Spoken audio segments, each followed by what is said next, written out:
उत्तराखंड में फूलदेई संरक्षण अभियान के बाद अब यूथ आइकन क्रिएटिव फाउंडेशन के संस्थापक शशि भूषण मैठाणी के द्वारा फूलदेई विसर्जन कार्यक्रम यानी कि ग्वाल पूजा संरक्षण अभियान को भी शुरू किया गया है। इस मौके पर उत्तराखंड के राज्यपाल और मुख्यमंत्री के द्वारा फूलदेई के अवसर पर भेंट किए गए गेहूं चावल गुड़ को यशस्विनी मैठाणी ने देहरादून से आकर गाँव की महिलाओं को सौंपा, जिसके बाद राजभवन और मुख्यमंत्री आवास से शगुन के रूप में पहुंची भेंट को सामूहिक भोज के साथ पकाया गया और ग्रामीणों में वितरित किया गया। आज ये मैंने फ़र्स्ट टाइम देखा है, क्योंकि देहरादून में तो हम रोज़ करते हैं फूलदेई, तो जो भी हमें चावल मिलते हैं और गेहूं मिलते हैं सीएम हाउस और गवर्नर हाउस से, तो मैं इस बार अपने होम टाउन में लेकर आई हूं और हमने यहाँ पर वही चावल बनाए हैं। शशि भूषण मैठाणी ने अब पर्यावरण संरक्षण अभियान को भी नया नाम दिया है। उन्होंने बताया कि मुहिम हर डेली एक डाली वृक्ष के तहत एक अभियान चलाया जाएगा, जिसका उद्देश्य ये होगा कि प्रत्येक घर आंगन में एक वृक्ष अवश्य हो। मैठाणा में अभियान की शुरुआत में सहतूत के अलावा फलदार पौधों को रोपा गया और जल्द ही पूरे प्रदेश और देश के अन्य हिस्सों में ये अभियान चलाया जाएगा। नया मिशन शुरू किया गया है फूलदेई संरक्षण अभियान, जैसे कि 2003 से आप लोग देख रहे हैं, 17 वर्ष इसको हो गए हैं। अभी इसको 17 साल बाद ये किया गया कि लोगों की एक शिकायत रहती है कि भाई फूलों का दोहन किया जाता है। इस क्रम में अब एक नया जो इसमें जोड़ा गया है रंगोली आंदोलन के तहत, कि फूलों का जो दोहन ना हो और आपके आंगन में फूल खुद से गिरें, तो इसके लिए क्या किया जाए। तो हर घर, इसमें मैंने नाम दिया है हर डेली फूलदेई, हर डेली एक डाली। मतलब डेली का मतलब पहाड़ी में होता है देहरी चौखट। आपके आंगन में, आपके चौखट में एक फूल का जो वृक्ष लगेगा, चाहे अमलतास लगाएं, चाहे आप उसमें गुलमोहर लगाएं। शशि भूषण मैठाणी ने बताया कि आने वाले समय में फूलदेई पर्व बड़े व्यापक स्तर पर मनाया जाने लगेगा। तब फूलों के अत्यधिक दोहन से पर्यावरण की क्षति न हो, उसे ध्यान में रखते हुए अब हर घर पुष्प वृक्ष रोपण का अभियान चलाए जाने की मुहिम को शुरू कर दिया गया है।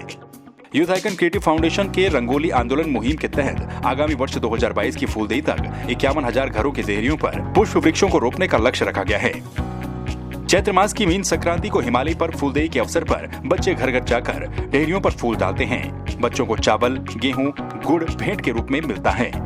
माताएं उस भेंट को ईश्वर का वरदान मानकर 20 दिनों तक भगवान के समक्ष रखती हैं और इसके बाद धन धान्य की कामना की जाती है। 20वें दिन सभी ग्रामीण एक साथ गांव से दूर जंगलों में जाते हैं। उनके द्वारा फूलदेई पर एकत्रित किए गए अनाज का सामूहिक भोज पकाकर ईश्वर को भोग लगाकर फिर सभी ग्रामवासी प्रसाद के रूप में उस भोज को ग्रहण करते हैं। इसे ही ग्वाल पूजा कहा जाता है। चैत्र मास की मीन संक्रांति को फूलदेई के 20 दिन के बाद ग्वाल पूजा के दिन से मवेशियों को सभी प्रकार की घास देना शुरू किया जाता है। ब्यूरो रिपोर्ट, संवाद 365। और हम अपना गांव का सौभाग्य समझते हैं कि राज्यपाल द्वारा और मुख्यमंत्री जी द्वारा हमारे गांव को ये समौन के रूप में यहाँ पे उन्होंने भेंट की है। ये भी नियम होने की मतलब ये जो हमारे 20 रन का पौधों पर 20 होनु, तो ये पूजा करने के बाद हमारे गाय बच्चों पर ये 20 नहीं लगा, जो हमारे मानना फूलदेई संरक्षण अभियान जो वर्ष 2003 में गोपेश्वर से शुरू हुआ था और उससे लगते हुए मैठाणा, देवलधार, पपड़ियाणा, पाडुली और बैरागणा के जो गांवों से शुरू किया गया अभियान था, मेरे द्वारा जो किया था, उसको बाद में 2014 में उत्तराखंड के राजभवन और मुख्यमंत्री आवास तक उस परंपरा को शुरू किया। 2014 से लगातार जो राजभवन और मुख्यमंत्री आवास की देहरी से फूलदेई का पर्व शुरू करने का अभियान शुरू हुआ था। उसी में एक कड़ी और आगे जोड़ दी गई इस बार से कि अब प्रत्येक वर्ष राज्यपाल और माननीय मुख्यमंत्री और महामहिम राज्यपाल के मार्फत जो बच्चों को उपहार दिया जाता है, उसमें सगुन में जो एक एक मुट्ठी चावल और एक एक मुट्ठी गेहूं का जो इनको उपहार दिया जाता है, वह उपहार लेकर के अब हम एक नई शुरुआत करने जा रहे हैं कि इस बीच से कि वही जो राजभवन और मुख्यमंत्री आवास से मिला हुआ अन्न है उसको पहाड़ों के गांव में आकर के सगुन के तौर पे लिफाफे में या एक एक मुट्ठी उसी तरह से सगुन में, इस बार हमारा लक्ष्य है कि 101 गांवों तक ये चावल पहुंचाया जाए, वो गेहूं पहुंचाया जाए और ये पर्व को किसी न किसी तरह से जिंदा रखा जाए। और जिंदा रखना ही नहीं बल्कि इसको विश्वव्यापी बनाना है। मनुष्य और प्रकृति के बीच का पारस्परिक या संबंधों का पर्व भी इसे कहा गया है।